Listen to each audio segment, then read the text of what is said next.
So we're going to use the law of sines or cosines to solve this triangle. As I'm looking at this triangle, I see I have a side, then an angle, then a side.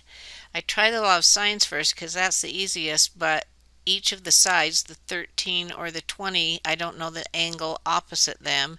And the one angle I do know, 22, I don't know the side opposite. So this is going to be a law of cosines.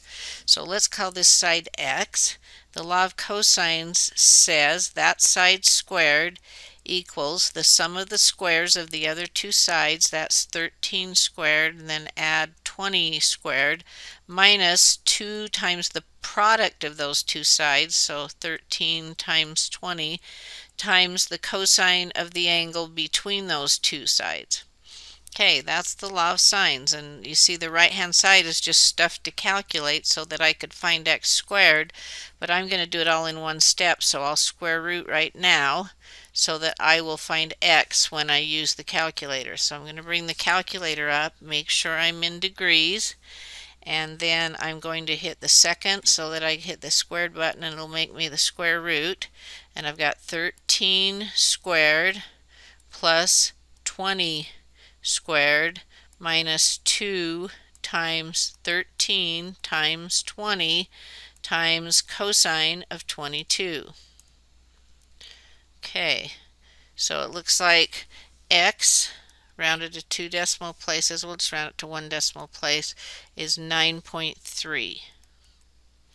Okay, so now we have all three sides and I need to find the angles. So now I can use the law of sines. It's easier to use, so once you have an angle and a side opposite pair, which I do now, I have sine 22 degrees. Side opposite that I just found was 9.3, and that's going to equal sine, we'll call it beta, and that's going to be over 13. So this one is beta, and now I can multiply the 13 over here and then do the calculator, and I've got to do on the calculator, I've kind of covered it up here. I'm going to clear that out, and I've got to do inverse sine, and then I've got 13 sine 22, finish the angle, divided by 9.3, finish the inverse. Okay, and it looks like I get beta is 31.5. So beta 31.5 degrees.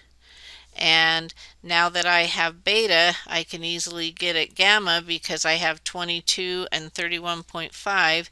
So I can do 180 minus the 22 minus the 31.5, and gamma is 126.5 degrees.